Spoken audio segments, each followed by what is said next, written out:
Assalamualaikum warahmatullahi wabarakatuh.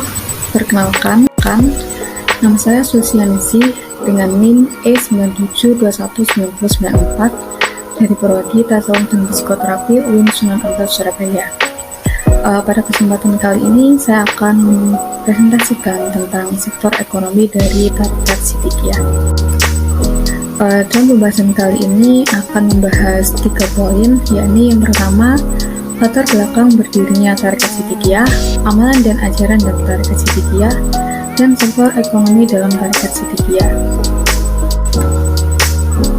Yang pertama yakni pembahasan tentang latar belakang terbentuknya Tarekat Siddiqiyah. Tarekat Siddiqiyah sendiri di Indonesia dibawa oleh Kiai Muhammad Mukhtar bin Haji Abdul Mukti. Awal mula dari Tarekat Siddiqiyah ini dimulai dengan pertemuan dari Kiai Mukhtar dengan Syekh Su'aib Jamali Al-Batani yang merupakan seorang mursyid dari Tarekat Khalwatiyah pada tahun 1952 di Masjid Agung Banten. Sebelumnya, pada tahun 1951, Kiai Mukhtar ini memutuskan untuk berkelana berkeliling Jawa untuk menemukan makna hidup yang hakiki.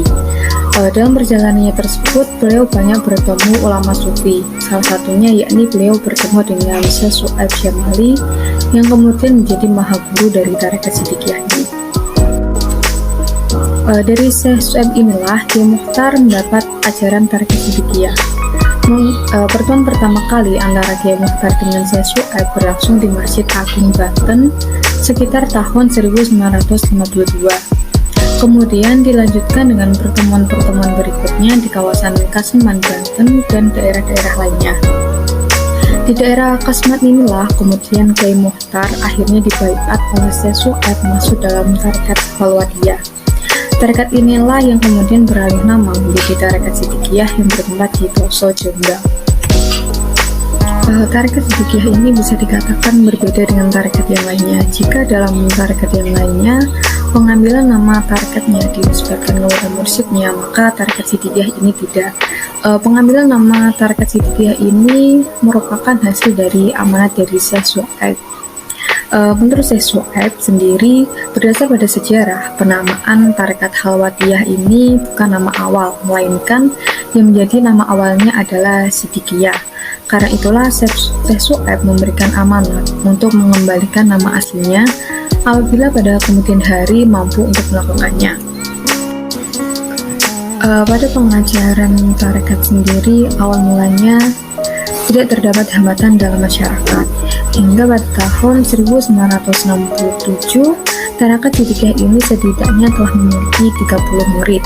Kemudian sejak itulah muncul hambatan-hambatan yang menyertai penyebaran dari ajaran Tarekat Siddiqiyah ini. Tantangan yang dihadapi oleh Tarekat Siddiqiyah ini cenderung bersifat politik, namun juga sentimen terhadap keagamaan. Sejak itu pula lah mulai timbul banyak fitnah dalam diri Tarekat Siddiqiyah, baik dalam diri tarekatnya maupun dalam diri pribadi mursyidnya. Ajaran Tarekat Siddiqiyah ini dinilai sebagai ajaran yang batal, ajaran sihir, olahraga gila, menyimpang dari agama Islam, hingga dikatakan bahwa Tarekat Siddiqiyah ini merusak Islam dan merugikan masyarakat serta banyak lagi fitnah yang tersebar. Dari banyaknya fitnah tersebut jelas mempengaruhi penyebaran Tarekat Siddiqiyah ini. Namun akhirnya Tarekat Siddiqiyah ini mendapat pengakuan dari masyarakat. Pengakuan terhadap dari Tarekat Siddiqiyah tersebut mulai semakin tampak. Hal tersebut dibuktikan dengan adanya kunjungan dari para penjabat pemerintah di pusat Tarekat Siddiqiyah, yakni di Pondok Pesantren Majma' Al-Bahrain.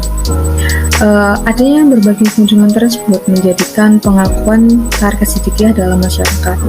Hingga pada tahun 1980 sampai 1991, jumlah pengikut dari Tarekat Siddiqiyah ini bisa dikatakan tidak pasti karena banyaknya jumlah dari pengikutnya tersebut. Tarekat Siddiqiyah ini sendiri sebelumnya memang tidak termasuk dalam bagian dari Tarekat Muktabaroh dikarenakan sangatnya yang dinilai meragukan.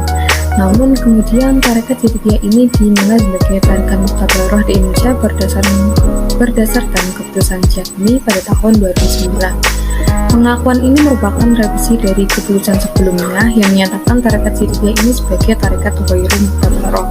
Bahkan di antara 40 tarekat yang dinyatakan sebagai tarekat Mu'tabaroh ini, tarekat Sidikiyah menempati urutan 2 dari 40 tarekat tersebut.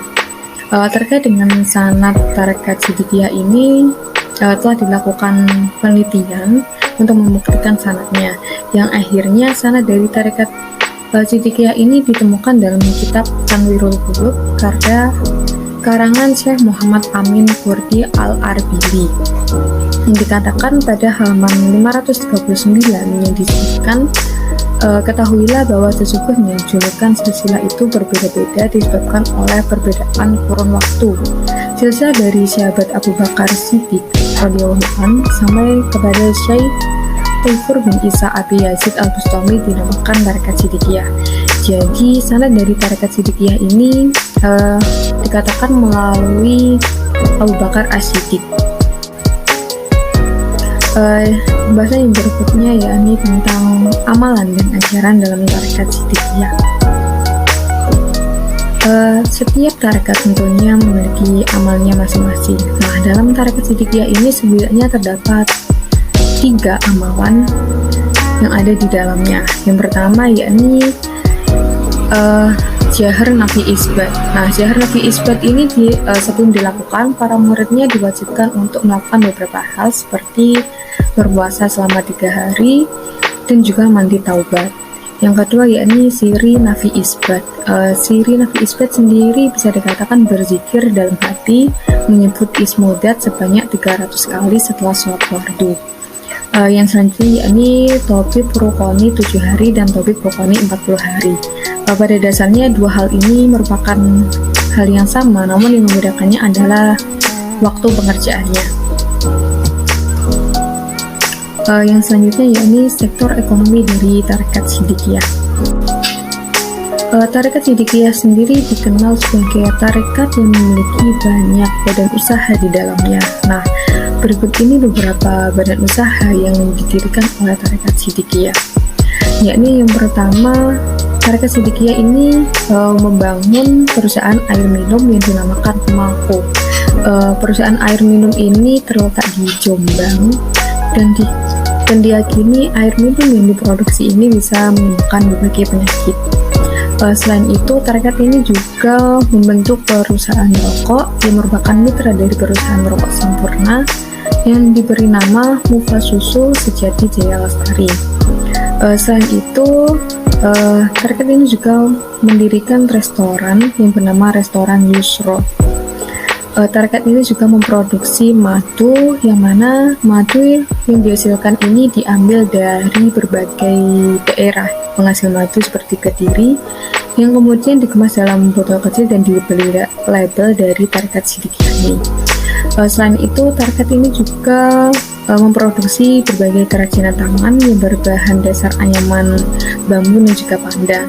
Hasil dari kerajinan ini berupa tas, kursi, dan lain sebagainya. Tarekat ini juga mendirikan Alfamart yang bernama Alfamart Yusroh yang menyediakan berbagai kebutuhan pokok rumah tangga lainnya. Ini merupakan salah satu produk yang dihasilkan dari tarekat Sidikiyah, yakni air minum yang diberi nama air minum Mako.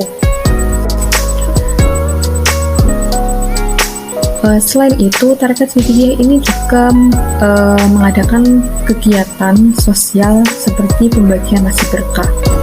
Pembagian nasi berkah ini merupakan salah satu pengaplikasian dari ajaran tarekat Sidikiyah yang biasa dikenal dengan S3, yakni silaturahmi, santun, dan sedekah.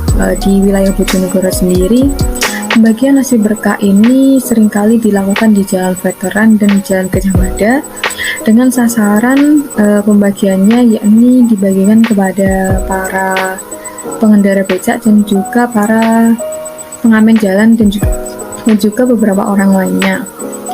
Nasi yang diberikan ini merupakan hasil dari warung-warung yang ada di sekitar lokasi pembagian tersebut. Sekian presentasi dari saya. Mohon maaf bila ada kesalahan. Wassalamualaikum warahmatullahi wabarakatuh.